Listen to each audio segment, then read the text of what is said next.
this is Scott with Success Fundamentals, and welcome to Success Fundamentals Quick Tips.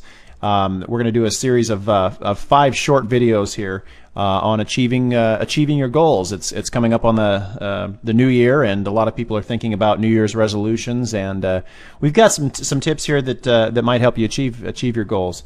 Like I said, we're going to do 5 short videos. We're going to try and keep them 3 to 5 minutes long. So the reason we're doing tips on achieving goals and setting goals is because goals work. I mean, some of the most successful people in the world use goals on a regular basis, and most of us know what we need to do.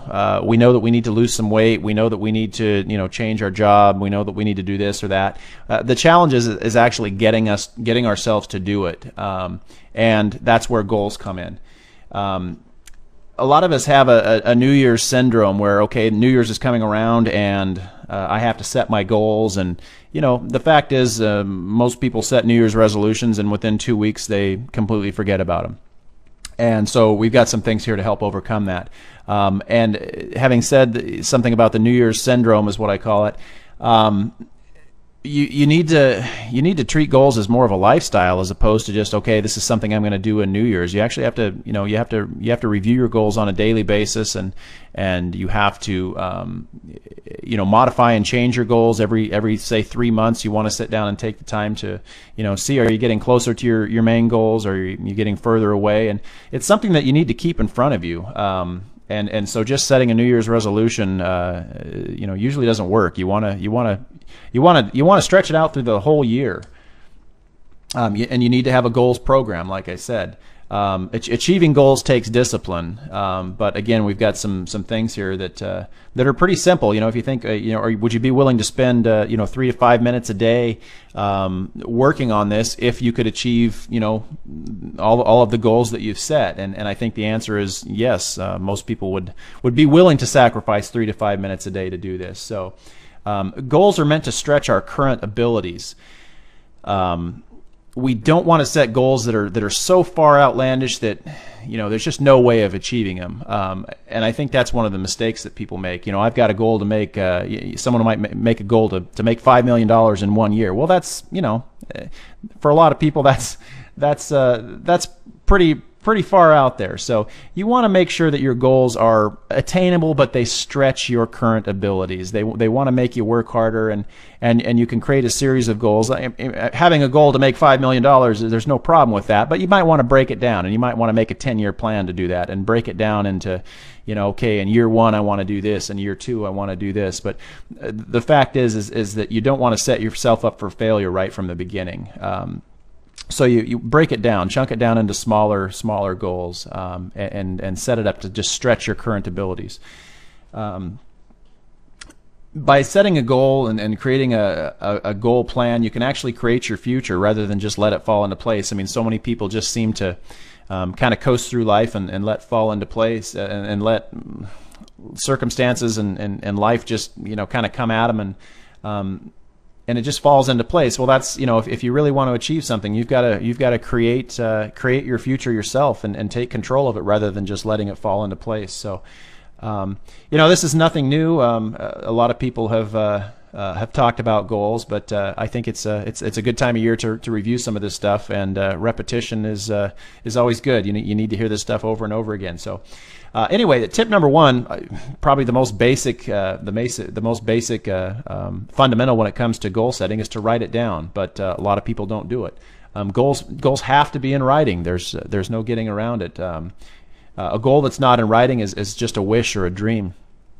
By writing it down, it somewhat holds you accountable a little bit more. And I recommend creating an actual goal book.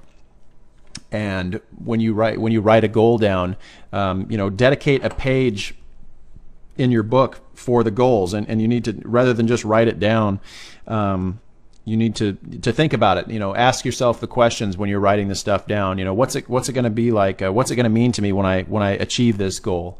And create some emotion, and actually it's got to inspire you when you write it down. So by writing down some further questions, what's it going to mean to me once I achieve this goal, and it kind of helps you visualize it a little bit. So rather than just state the goal at the top, you want to expand on it a little bit. And you may have heard this before, but set SMART goals. I've modified this a little bit, but goals need to be very specific. The more specific they can be, the better. An example I use a lot is a car. And goals don't have to be material things either, but it's a good way to for purposes of this conversation, a car is a good thing to talk about. So let's say you want to write the make and the model and the color, the year. You need to be very specific about it.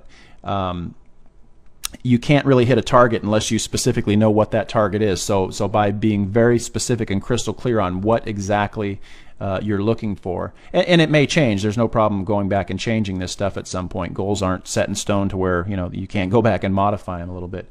Goals also need to be measurable. You need to, again, this is a material thing, but if there's a dollar amount, you need to have an exact dollar amount. You wouldn't want to set a goal to make a lot of money.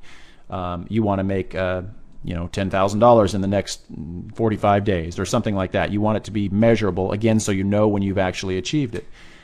We talked about this in the beginning. Goals need to be somewhat attainable. They're meant to stretch your abilities, but you don't want to be so far out there that you're just setting yourself up for failure. You want to be able to, if you're not achieving 90% of your goals, you're either setting them too high or you're not working hard enough. Goals need to be reviewed daily. I think this is the main key point. Goals need to review daily, be reviewed daily, which is why you want to create that book. I recommend every morning that you get up, you open up your book and glance at your goals. And ask yourself, okay, what can I do today to get me closer to this? That is the number one point I think that people miss, and that is the number one reason why people don't achieve goals, is because they don't review it. They don't keep it in front of them on a daily basis. I'll write down my top 3 or 4 goals, and I'll stick them on the visor of my car where I can see it every day. You need to keep them in front of you. That is the number one reason why people let their goals or let achievement of their goals slip by, is because they're not keeping it in front of them, in my opinion. And obviously goals need to be time bound. You want to have, again, like I said, you want to make X amount of dollars in 45 days, or you want to lose X amount of weight in 3 months, or you've got to have a specific time bound time measurement on these. It's also a good thing to write the goals in the positive manner. I guess using the weight one for example. And also write them as if they have already been attained. So let's say you're wanting to lose weight. So a good way to write it would be, I now weigh 175 pounds on January 30th, 2011.